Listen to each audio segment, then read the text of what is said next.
Good evening, everybody, and welcome to our free webinar tonight, Breaking Negative Eating Habits. I am so thrilled to have you all on the call and also very excited to introduce my guest, Stacey Shapiro, to you. Stacey and I met a few weeks ago, quite a while ago. We booked this, I think, well before Pesach. And when we were speaking, I realized that she had so much value to offer to my community. Working as a clinical dietitian for so many years now, I have also developed the tools in my practice to assist my clients, because so often for my clients, what ends up happening is that regardless of how ideal a meal plan, a lifestyle plan that they have, often the emotional component is what overrides their decisions when they come to making food choices. So regardless of how well they want to be eating and how determined they are to meet a wellness goal or a weight loss goal in many situations, they come up against daily triggers that lowers their energy or creates an emotional stress in their body, or just living in the world today with the amount of trauma and stress that we are under causes us often to make food choices not based on what we cognitively know or consciously know would be best for us, but what we end up choosing based on an emotional decision. We use food to self-soothe. We choose food in order to comfort ourselves for those difficult emotions, to numb them, to soothe them, and often can also end up overeating in cases where perhaps we haven't eaten enough during the day, we're distracted, we're busy with other factors that are going on in our lives, and that in itself can cause negative eating behaviors and patterns. So I really wanted to invite Stacey to come and speak to us tonight. And she is a licensed clinical social worker who specializes in working with people who identify as highly sensitive.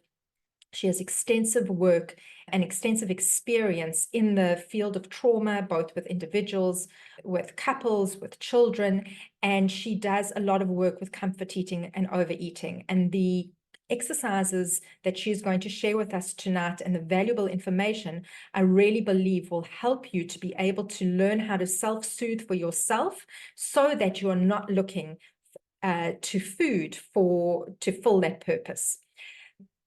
The other reason that I really felt she would be a good fit for my community is that I really strongly believe in working in a holistic way. And what holistic nutrition is, or a holistic lifestyle is that we don't isolate only food choices from anything else that has to do with our lives. So everything is interlinked. So we look at things from a mind, body, and soul point of view. And a lot of the things that Stacey's going to bring to you today also speaks to how we feel inside of our body, energy levels, things like that. And all of that needs to be taken into account in our lifestyle that can either positively benefit us or not. So I'm really excited to bring her to this community tonight. And without further ado, I'm going to give the floor to Stacey so that she can give her presentation. And if you have any questions, please put them in the chat. I will also make available to you Stacey's contact details if you would like to ask her any follow-up questions or to get in touch with her to find out more about how she works. So welcome, everybody. And Stacey, take it away. All right. So today we are talking about breaking negative food habits, and I invite you guys to put in the chat any questions that you have throughout this presentation. I will stop at certain points to ask you guys how the experience was, all that kind of good stuff. And if you need to go to the bathroom or whatever, feel free. I don't hold anybody up from that. I am Stacey B. Shapiro. I'm an LCSW, which just means licensed clinical social worker. And I have a private practice in the United States, in Pennsylvania. I can see people in Pennsylvania, New Jersey, and Florida. And then I'm also a life coach, and I see people globally for these types of So this is a little disclaimer. The information that I'm giving you today is for general purposes. We're not acting as therapist, client, or coach and client, that kind of a thing. So just know this is all psychoeducational stuff and for you to use for your personal use. And this is a little bit about me. So I already let you know that I'm a counselor and a master life coach. And I also have taught at the university level and in communities on play therapy, on stress management, on self-care, all kinds of stuff. And also in the response to the October 7th Israel war, we trained probably over 1,000, 2,000 therapists and clergy and coaches and educators on trauma, and so that they could help the Jewish population. And out of that, I do a Jewish therapist group. I teach them EFT, and it's a 6-week program. And I'm also looking to do other kinds of groups in the fall to teach the general population. And one of my biggest, proudest accomplishments is that I wrote a children's book with my son on racism, discrimination, and resilience. It's available on Amazon. It's called Jay's Horrible Day. And we're just trying to help people understand the hurt that happens out of racism and discrimination and give some strategies on how to deal with it if you endure it. So I'm going to take this time to let us ground. So the quickest way I know how to ground is to use our 2 fingers. Sometimes I will get balloons from Zoom when I do this. So if you see balloons going up, it's just because I have my 2 fingers up. So we're going to use our pointer finger and our middle finger. Oh, see, there they go. And confetti today. Very cool. So what we're going to do is take these 2 fingers and we're going to put them down by our sides. And I invite you all to get up and stand up and do this because it's much easier to feel it when you're standing. And I don't need to see you on the camera, so you can just go do your thing. And you're going to stand, point your fingers down. I'm going to set the timer for 20 seconds. And you're just going to notice what is happening in your body when you do this and in your mind. And just take your mindful attention to what is occurring. Okay, so I'm inviting you to go within, and we're going to start now.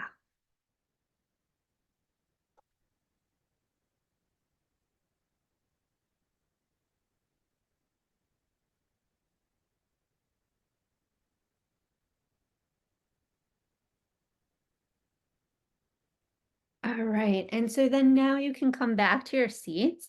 And if anybody wants to let us know what they noticed when they did this, that would be awesome. So we can talk about it a little bit. What did you notice as far as your sensations inside your body or thoughts in your mind? Did you notice any difference? Did we do it long enough? Maybe not. I'm not sure.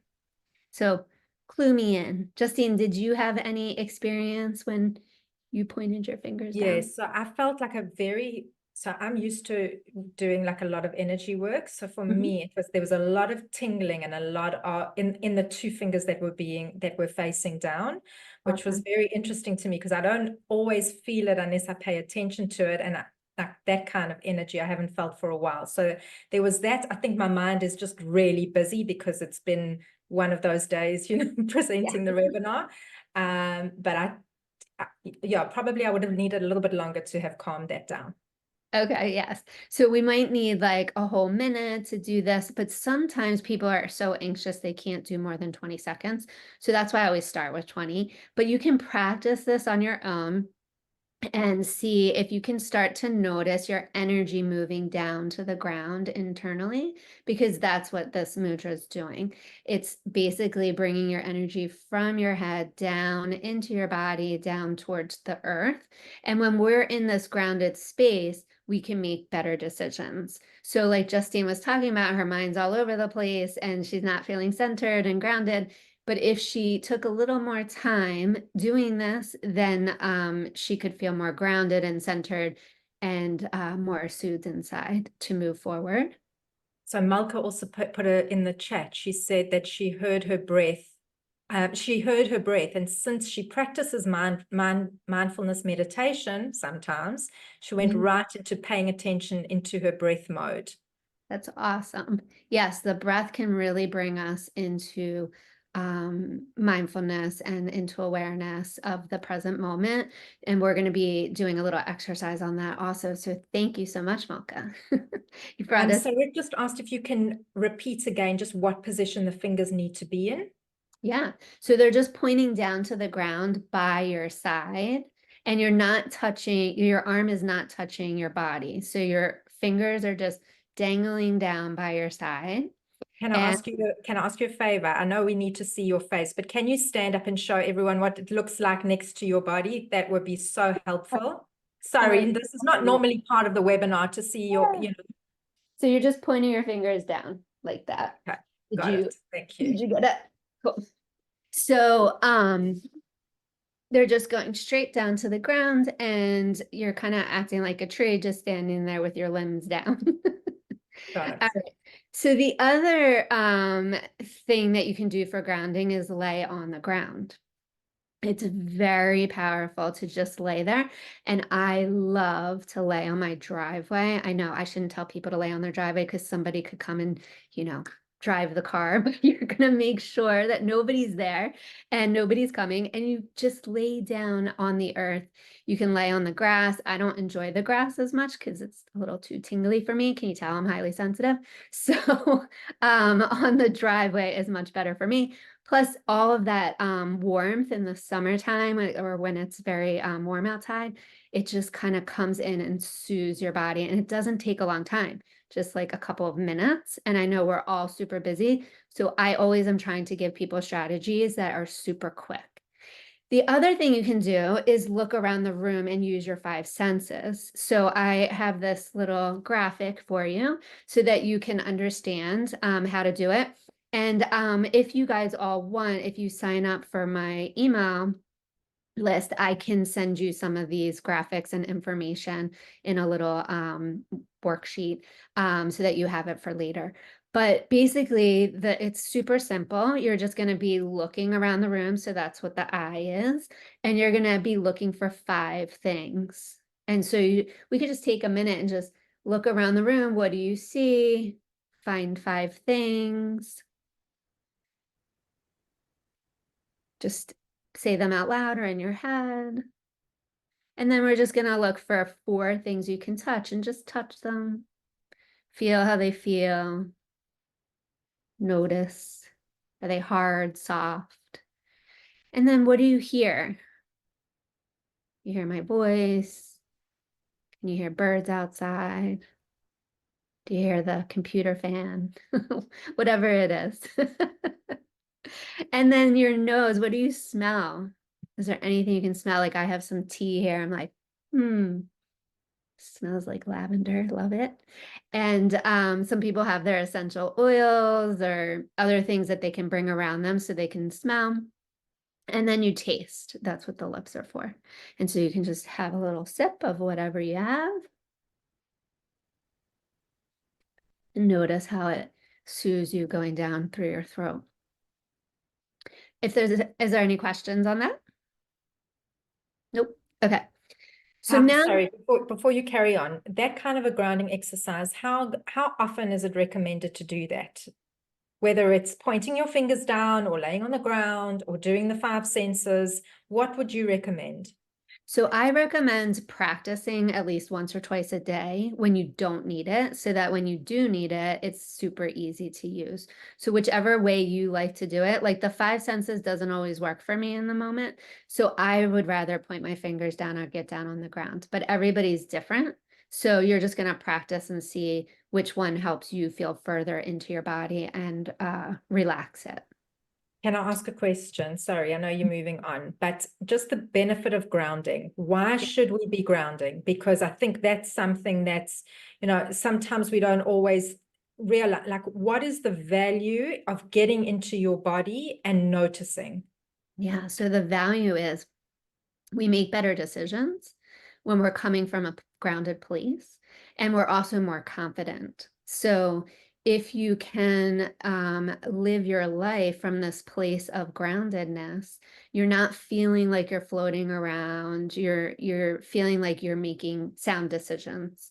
And then in addition, your body is not taking on all the stress all the time because you're taking time to get in there and start self-regulating and feel what's going on. So the things that I'm going to talk about next, like this is the precursor. So first we ground, and then we do the strategies like brain spotting or EFT or mindfulness. Because if you're doing those things not grounded, they don't work. So a lot of people say EFT doesn't work. Well, A, did you clear subconscious blocks? Probably not, because not a lot of people know how to do that. And B, were you grounded? Probably not, right? Unless somebody asked you to do that before the EFT, which I don't see a lot of EFT practitioners doing out in the world. But what I have noticed in my practice is that people are not grounded and they need to do that first for the other things to work. Thank you. That's very important to know. Yes, thank you for asking, because sometimes I forget what people know and they don't know. You know what I mean? So I appreciate that question. All right, so now we're going to go into the eating stuff. So overeating happens because of two things. One is it's physiological and one is psychological. So physiological, how you know it's physiological is because it's slow, predictable. You're not craving a particular food like sugar, cookies. I don't know about you, but I love my cookies. And chocolate or cookies are not going to satisfy this physical hunger, physiological hunger. So that's how you know that you're just really just hungry, right? And then psychological, it comes on quickly.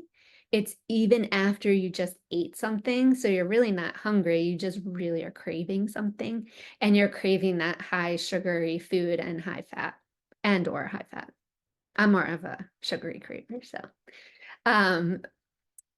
it's super common to overeat in response to different emotions. So I'm going to start with the physiological and then we'll go into the psychological. So physiological, you might not be taking in enough food. And then the response is that you overeat to get enough calories to function. So what's going to happen is you're going to be super hungry and then you're just going to overeat because you're quickly putting anything into your body. So this is a good time to see Justine to make sure that your calories are enough to carry you through the day. The other thing that I learned from a dietitian was, I'm like, what is with the coffee? Everybody wants their coffee, right? And I'm like, I want to get rid of the coffee because the coffee has caffeine, and highly sensitive people and even non-highly sensitive people, it'll increase their anxiety, but nobody wants to give up the coffee. So I asked, and she said, oh, they're doing it for A, they're not sleeping correctly, so they're using it as an energy thing, or B, they're not eating enough, and so they're just using the coffee for their energy. Wow. So I was like, that makes so much sense now why people don't want to give up their coffee. So I'm often talking to people about their eating habits and, you know, how are they, what are they taking in throughout the day? Not calorie wise, just, you know, are you having 3 meals? Are you having some snacks? And if they aren't, that's when I'm handing them off to a dietitian or a nutritionist, because it's super important for people to know how to do that and what to put in their body. Absolutely. So, Can I make a quick comment on that? Because I think sometimes people think that the restricting is due to like restrictive diets, and that's not necessarily the case. So I think definitely, you know, watching calories and counting calories, which a lot of us in the dietetic and nutrition field are moving away from because of the hyper focus and attention that's placed on it and the extra anxiety that comes with it. So it's very much also people who are just busy during the day or aren't prepared or rush out to an appointment and don't always take a snack with them or plan a meal around where they're going to go when they're doing those kind of things, and then end up realizing that they are so starving, especially later on in the day. And I find this with a lot of people who hardly eat during the day and then make up for it at nighttime and end up going to bed feeling that overfull feeling, often feeling also very disappointed with themselves that you know, had this uneven eating protocol. Yes. And it creates other things. The other one quick thing I wanted to say is that very often when we are not eating enough throughout the day and keeping blood sugar levels stable, that in itself causes anxiety. Yes. So, and then if you top a coffee onto that, it then activates the whole you know, sympathetic nervous system and gets you really racing, which leads then to, I'm sure you're going to come to that, even more cravings later on in the day as well. Exactly. And so that's what this bottom part is about, the restrictive and then the overeating, right? So they restrict during the day and then overeat at night, and then they're upset, and then they go to the sugary thing to self-soothe. And so it's a whole cycle, right? Right. So we're trying to get off that cycle. So the other thing is understanding your mindset, right? So if you restrict and then you binge and then you shame yourself, like that's not going to be helpful, right? Because then we're just going to feel even more worse, and then we're going to want to eat more and all of that kind of stuff. So we're trying to change our mindsets. So for the physiological, here are some ways to combat it, okay? Don't wait too long to eat. Make sure you're getting your snacks and your meals in between. Make sure you're packing stuff. Make sure that you're doing your self-care, that you're bringing your food, like Justine was saying. Because if you don't, then you're going to overeat later. You're also going to be thinking things through differently, assessing whether you're taking in enough or not. You can tell because you're going to be extra hungry at the end of the day. So you can just put a little more in the next day and see what happens. Get past the fear of eating enough. So, you know, some people think, well, if I eat too much, then I'm going to gain weight, or, you know, it's going to be unhealthy or whatever. But you have to be able to function throughout the day and feel good. So you need to eat. And then again, you can work with your dietitian to look at your diet and see if it's balanced. All right, now we're into the psychological. This is my part. So overeating serves a function, right? So you have to figure out, what is your trigger? Are you self-soothing? Are you stressed? Are you comfort eating, trying to distract from a real problem? Are you bored? Or are you numbing out and shoving down a trauma? And if you're doing that, obviously we need to be doing some counseling or some coaching to understand what exactly is at the bottom of that. So you also might be eating to self-punish. So instead of that all or nothing black and white thinking, where it's like, oh, you know, I just ate a bag of cookies, so I'll just, you know, F it, we'll just, you know, eat a cake too, you know, or whatever it is, you know, we already messed up. So let's just mess up some more. And tomorrow we're going to do the same thing, right? But in the gray area, if I eat 3 cookies, I'm like, I ate 3 cookies and it felt good in that moment. So I'm gonna like let that go. I'm not shaming myself about it. It's like, it is what it is. I did it. And now I'm gonna move on. And I'm gonna eat my salad, or eat, you know, my turkey sandwich, or whatever it is that, and I'm not saying there's good and bad foods, but I'm just saying that, you know, maybe I only wanted to eat 1 cookie, but I ate 3 cookies, you know, because that's what satisfied the emotional issue that was going on inside. So you're just going to be forgiving yourself a lot. So you might also be protecting yourself. Some women want to be in a larger body because they think that men will not be attracted to them, and they won't have to deal with any sexual advances or be attractive, excuse me, that kind of a thing. So you want to look at that as well, and that's something to bring into a professional.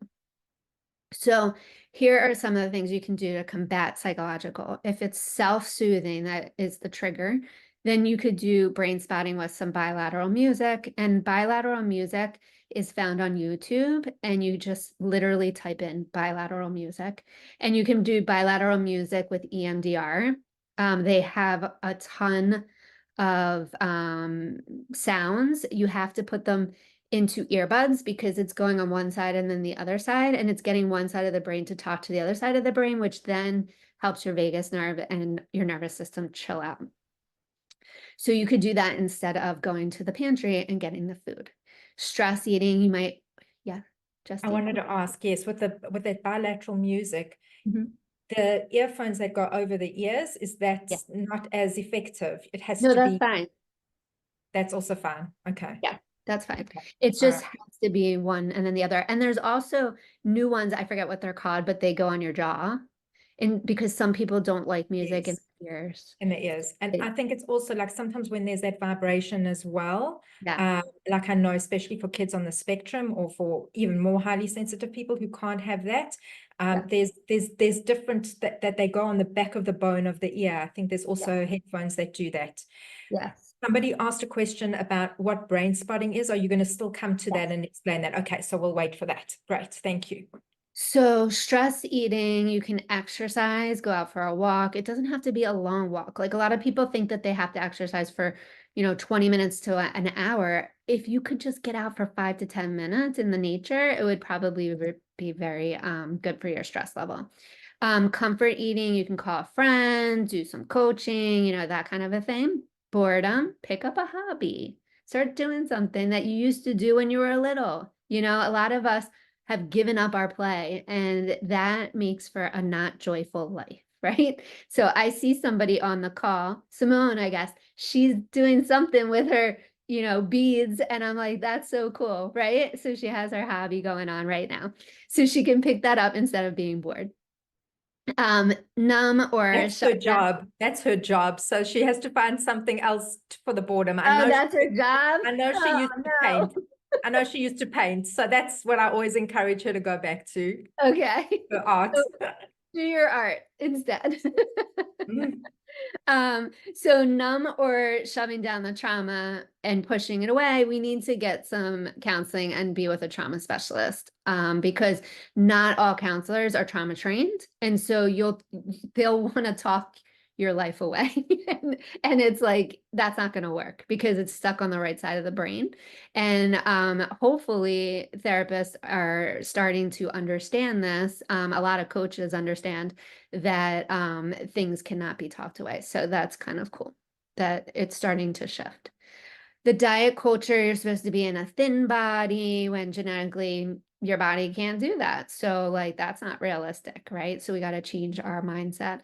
Lose weight for health issues, changing your thoughts about dieting, instead eat in a balanced way, and no food is bad, right? So if you can change these ways of thinking, it would be really helpful. So the first strategy that I'm going to be talking about is your thoughts. So changing your thoughts, this comes from cognitive behavioral therapy. So changing your thoughts can change your emotions, which then changes your behavior. But you can also stop your behavior, and then it'll start to change your thoughts and emotions. So either way, put this into place, right? So instead of going to the pantry, do your brain spotting. I'm going to show you soon. Don't worry. Can I ask a question on that? I think it's very important. Like, so you're going to speak about thoughts now, but I think sometimes it's first of all, this first step is being aware of them. Like, what are Mhm. the actual thoughts that you're thinking? If you're not even aware of what that is, Yeah. but to change them or to stop them or to choose a better thought also Yep. becomes more difficult. Problematic. That's why we're going to go over mindfulness. Justine, you're one step ahead of me. No, no. I'm just so excited about all the information because it's so important. I know. And great minds think alike, right? So Absolutely, absolutely. so we're talking about thoughts, and the thoughts are important indicators of what's going on inside of you. And 90% of what is going on is subconscious. So this is why I use muscle testing in my sessions to get to the energy and understand the subconscious mind, because most people do not understand why they're stuck because it's all subconscious. If they could do it, they would do it. You know what I mean? But if it's subconscious, they're not even aware. So that's why we clear that kind of stuff. Okay, so using mindfulness practices can help us change our thoughts. So we're going to take 20 seconds, maybe a little longer. Let's do a minute because you guys couldn't get it with the 20. So I'm going to do a little longer, 1 minute. And then we're going to count our breaths. And while we're counting our breaths from 1 to 10 and then 10 back down to 1. So it's inhale, exhale is 1. Inhale, exhale is 2. Inhale, exhale is 3. Going up to 10, back down to 1. In 1 minute, you probably aren't coming back down, but just in case. And when you practice on your own, you can do it for a longer period of time. But while we're doing this, you're just going to watch your thoughts go in and out.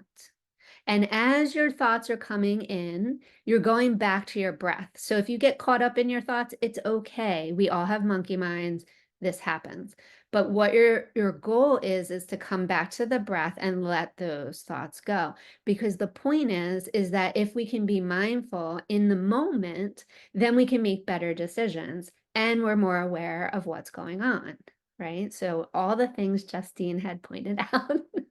So if we can take our 1 minute, I'm going to set the timer.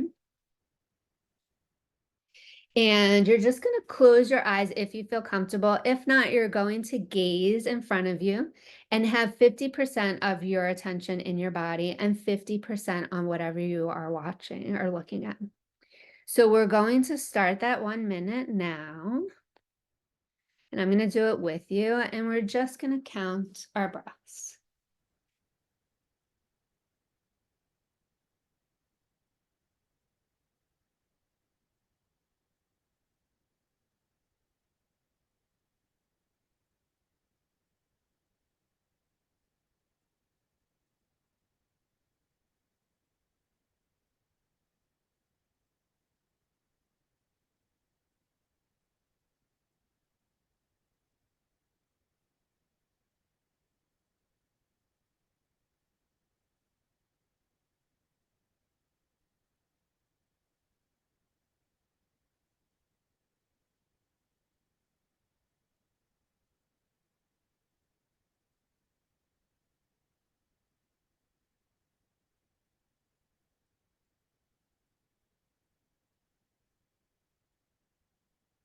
And now you can slowly open your eyes.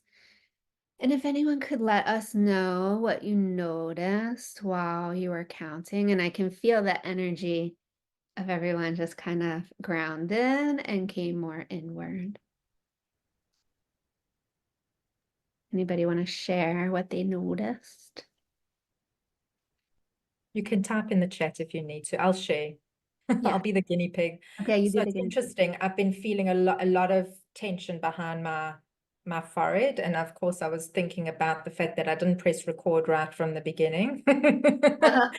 So, but as I breathed in and out. First of all, I think I only got to about 7 or 8. I was breathing quite slowly. It definitely that settling was much better. Yeah, so what I would do is practice this. This comes from mindfulness-based stress reduction, the 8-week course I took a long time ago. And they had you do things like this for 3 hours at a time. And then they had us in an 8-hour class at the end where we didn't talk. We just did all the mindfulness meditations except for lunch. And so it was pretty intense, right? So when people tell me, oh, I can't even do this minute, I'm like, come on. I did 3 hours at a time. You can do this 1 minute. And it was hard to do the 3 hours. So the 20 breaths, you're supposed to do it up to 5 minutes, 5 times a day. Most people cannot get it in 5 times a day. So I just say, if you can get it in 3 times a day, if you can just get 1 minute in 3 times a day and then slowly build up. If you never get up to the 5 minutes, that's okay too. It's just the point is that we're coming back into awareness of what we're doing in a present moment so that we can be more aware of our choices. Can I ask a question about the type of breathing? Because there's a lot of talk about, more belly breathing. Is Mhm. there like a specific way that you encourage your clients to access it, or to start off with not to even worry about how you're breathing and whether it's deeper belly breathing or not? So mindfulness is all about awareness of what is happening in the moment. So there's no changing your breathing. It's just being aware. So with no judgment, just witnessing what's happening in the moment. And so a lot of times with overeating, people are very judgy on themselves. And so this teaches you how to let those judgy thoughts go, because they're just thoughts. They come and they go. You decide whether you're going to stick with them or not. I love the quote, don't believe everything you think. Exactly. It's true. It's true, because we cannot control all the thoughts that come in. It's it's what we do with them. Right. When we pause and we let them go, that's much better than going with every single thought that's come, because they're not even true half the time. So it's just something that flew in.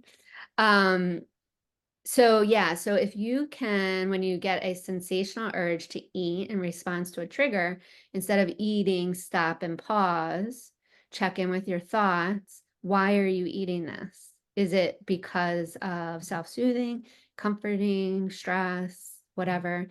And then you can use some of the strategies that I am teaching you.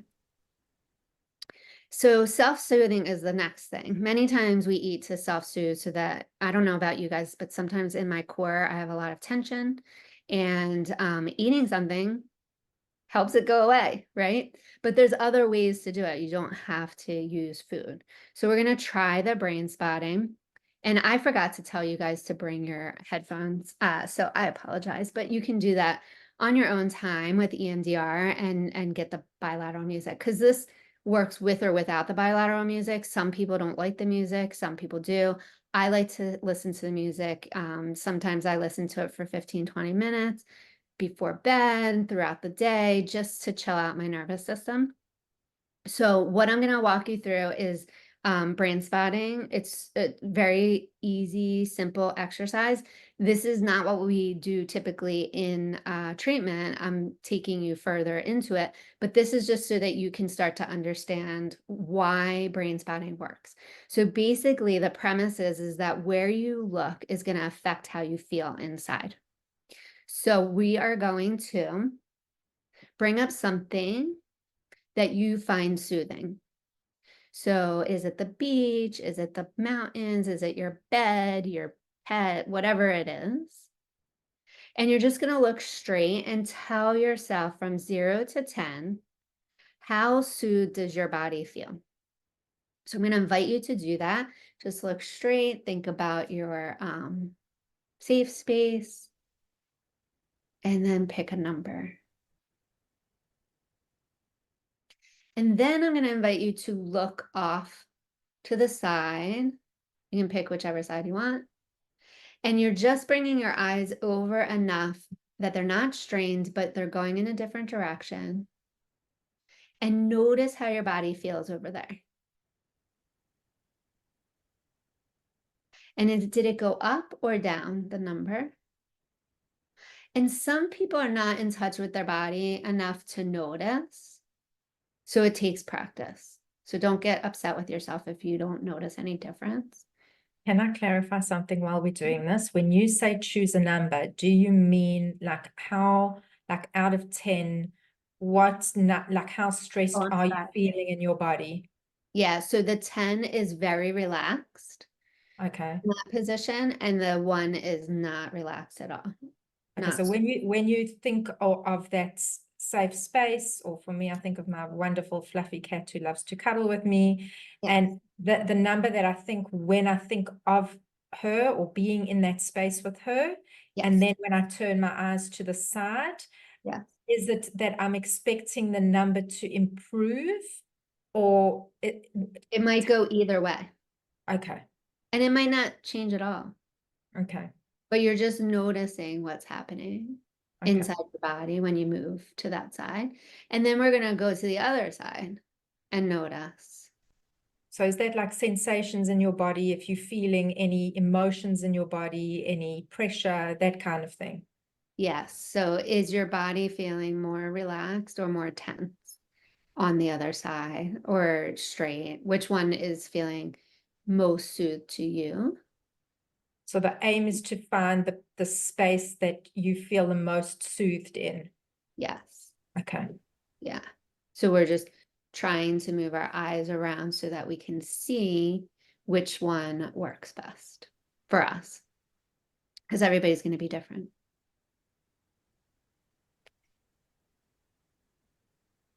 What if it makes no difference A between the two lot, sides? yeah, a lot of times we're not, we're like in our head too much and we can't really notice. So the other thing that we do is look up or look down, on each side and or in the middle and just notice if anything else. And it's very subtle. This is not like, screaming alarm. It's very subtle.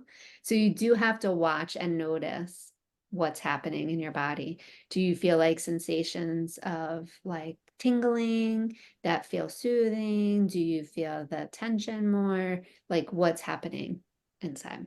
So it doesn't matter whether you feel tense, whether you feel relaxed. It's just that the whole practice is to notice.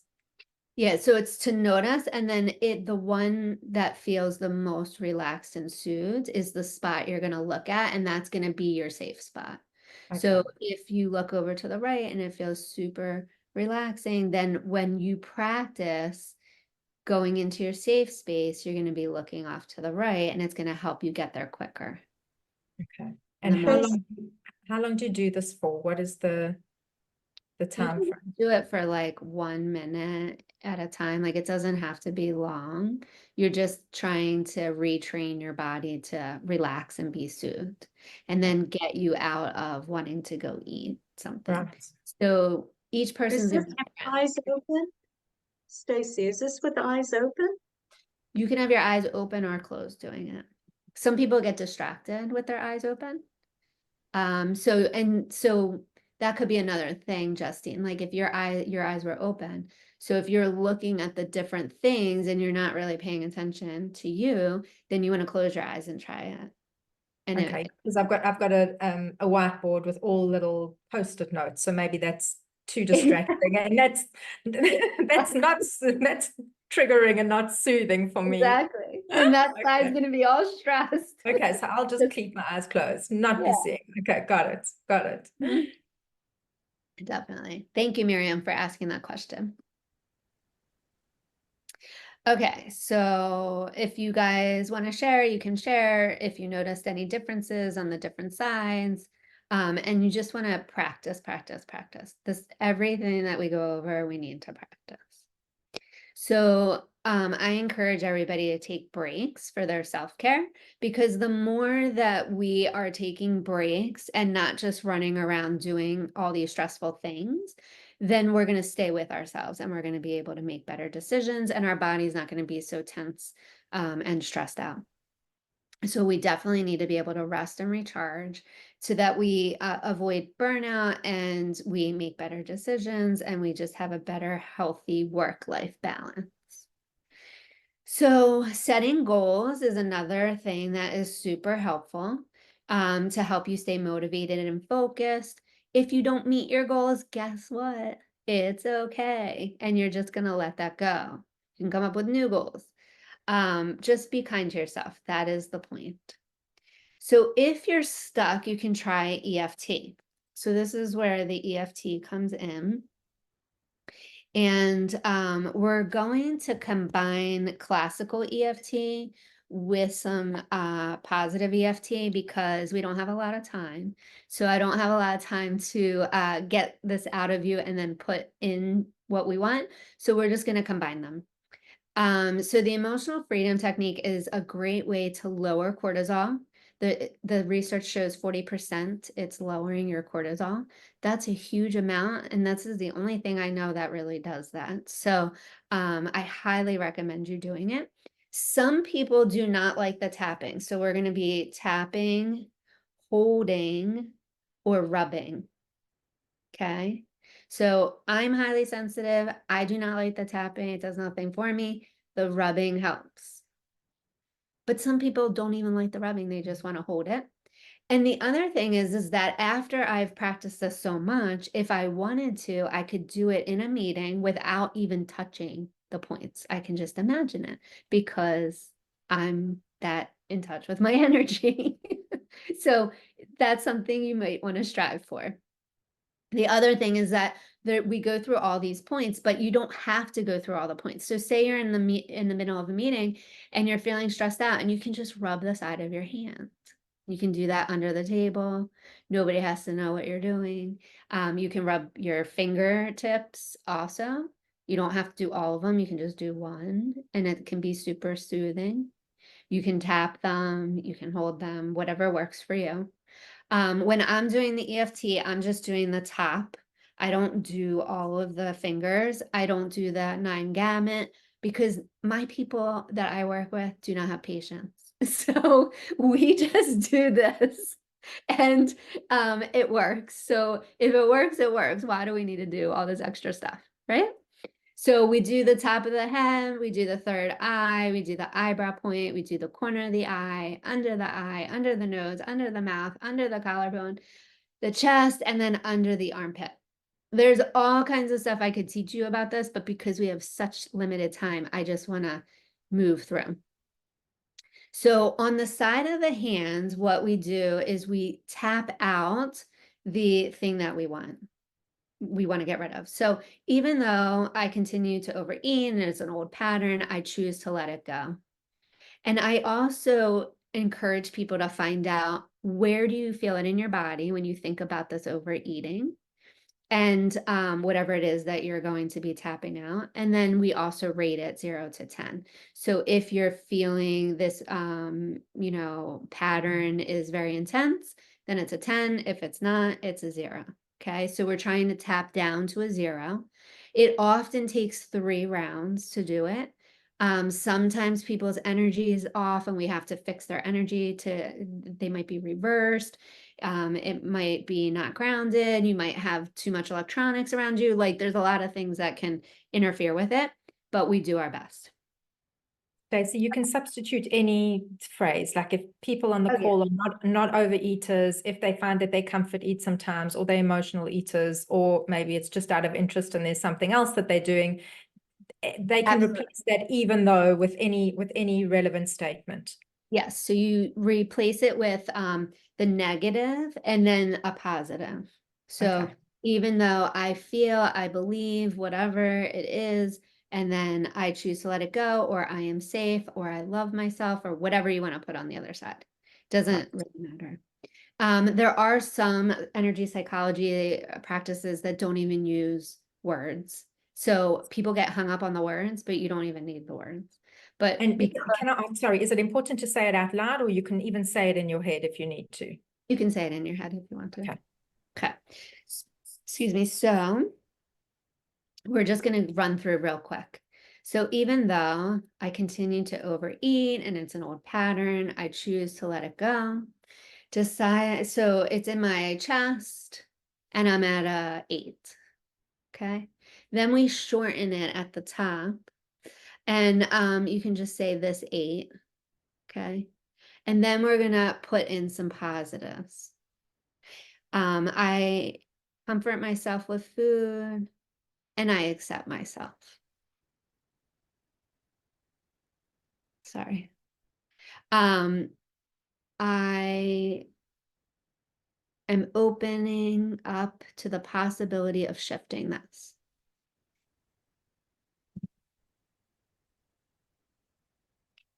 I accept myself in this moment. I forgot to do the eyebrow point, so you can go back up. I'm okay. And then under the nose, I'm finally listening to myself. And middle of the chin, I'm choosing to feel calm in this moment.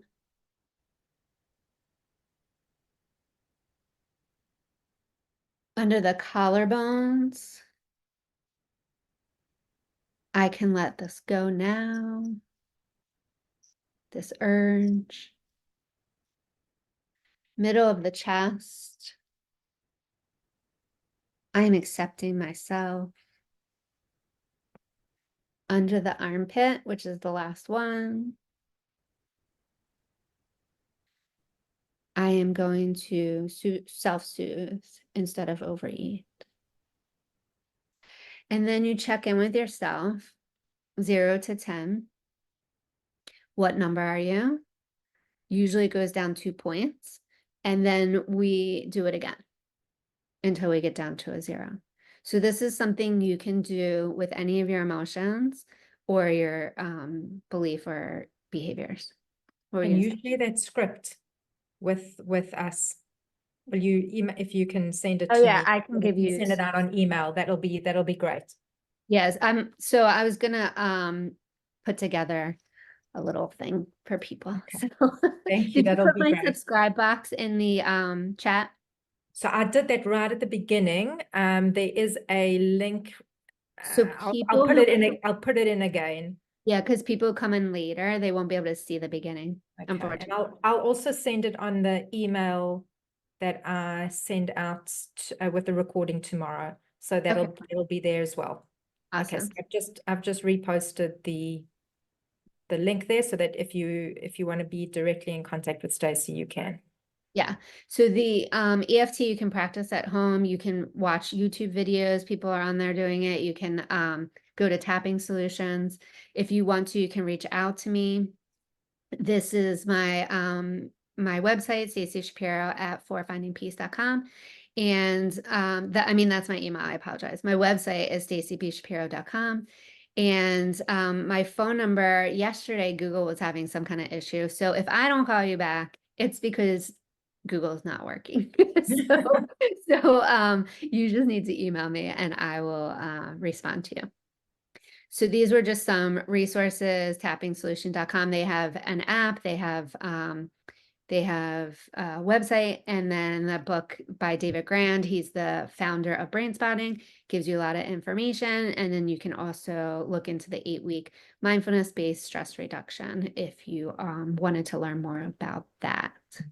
Thank you, Stacey. That was really incredible. And I know that there's so much more you could have covered, and I would actually love to invite you back so we can maybe go a little bit deeper into everything, because I think there's so much value in what you've brought. If everybody, whoever needs to leave, please go, but I'm going to continue just chatting for a few minutes with Stacey. And also if anyone has any questions that they want answered, I know there were one or two questions in the chat, one in particular that Malka wanted answered, and it was about the caffeine. She wanted to know, when you mentioned the caffeine, does it affect everyone in the same way? It doesn't. Some people are not affected by it. Some people with ADHD actually get calm when they have the caffeine. Other people get real anxious. Other people, they can't have it in the morning. It'll upset their sleep at night. So you have to figure out how it's affecting you.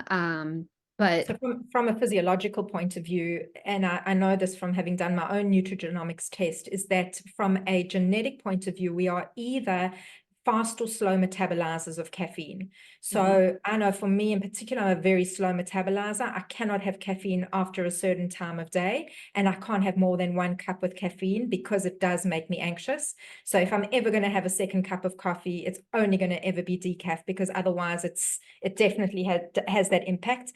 And I don't know about anybody else on the call, but certainly like that anxiety can also trigger the immediate reaction that I get in my body is, oh, I need to put something in my mouth. And I've taught myself over the years, and I'm very grateful to have the tools that you've given today, because I think that's also so practical. What I try to teach my clients is to have this pause in between, the thought of a craving or the impulse to go and have something, or the impulse to go back for a second plate of food, and create this, just a buffer in between what we are doing and what we want to be doing. Because the minute that we are just reacting and not pausing enough to decide how we want to respond, that's when a lot of these habits become a problem. And I'd love you, if you don't mind, speaking to just very briefly. I find that a lot of the time habits become, that we've developed because of perhaps a trauma or an emotional situation that was at a previous time in our life, we carry that habit even though it's no longer relevant. So how do you suggest somebody works through that? Right. So that is where I think a professional needs to be involved with the person, because if you are pausing and you're still making the decision to self-soothe or whatever it is, it can be very difficult to get your nervous system to chill out. And we also have those subconscious blocks. So I think that it's very hard to do it on your own in the moment. And like brain spotting can actually shift memories from negative to positive and get unlock some of the subconscious stuff. So as well as the EFT, if it's done correctly and we clear those subconscious blocks. So I think that they really need to be working with somebody along with the dietitian and themselves. Right. Yeah. I must say I dabble a little bit in it, but I always refer out to somebody if there's things that are definitely deeper seated, because it's important that you're seeing the right person. I'd love everybody, if there's anybody who has a question, please unmute and ask Stacey. I do believe we had a lot of other counselors and mindset practitioners on the call. When you mentioned muscle testing, Barbara, who's on the call, definitely would have been excited about that. She works extensively with that. She's got her own technique as well. So I think there was quite a diverse group here. Is there anyone who has a specific question that they'd like Stacey to address, or anything that you want her to clarify from today's presentation?